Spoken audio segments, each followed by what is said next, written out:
Burkina Faso ngo fanga dafiri n'a yoroko ko tɛmɛnin kɔ, jamanadenw bɛ tɔrɔkɔra hali bele maa juguw ka walejuguw le kɔnɔ. Lɔgɔkun min labanna kunun ale ma kɛ hɛrɛ ani basigi ye Selimanjɛ dugudennin na n'ale bɛ jamana camancɛ kɛɲɛ kanfan fɛ. Sibirilon tɛmɛnin maa 12 le bɔnɛna o ni na nin dugudennin na, kɛrɛnkɛrɛnnenya la finitigilakaw 8 ani yɛrɛkɔrɔsidigulenw n'an ko VDPw olu maa 4. Nin jagoya ni minɛli nin kɛra damatɛmɛwale dɔ kɔnɔ min ɲɛsinna finitigiw ka daga min bɛ Selimanjɛ dugudennin na n'a sɔrɔla maa jugu nana mugu ci nin daga nin na.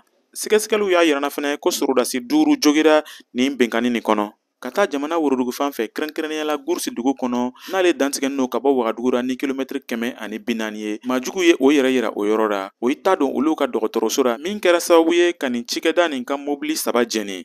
Sɛgɛsɛgɛliw y'a yirana ko nin walejugu nin kɛra nɛgɛ kaɲa 9 tɛmɛnin kɔ ni sanga 30 ye safo selinin kɔ, ko maa karigɛlɛn caman le jigira nin yɔrɔ nin na ni bolimafɛnw ye. Ko tɛmɛnin kɔ o y'a yaala ka taa ni nin dɔgɔtɔrɔso nin ka wari kɛsi ye, ko nka o ma se. Kabini octobre nin kalo daminɛman na walejugu bɛ jatira jamana worodugu fan fɛ. N'a ma fɔ ko taa donna kalanso dɔ ra walima finitigiw ka daga ra, a bɛ fɔ ko maa jugu ye mugu ci gouvernement ka lasigidenw ka sigidaw ra.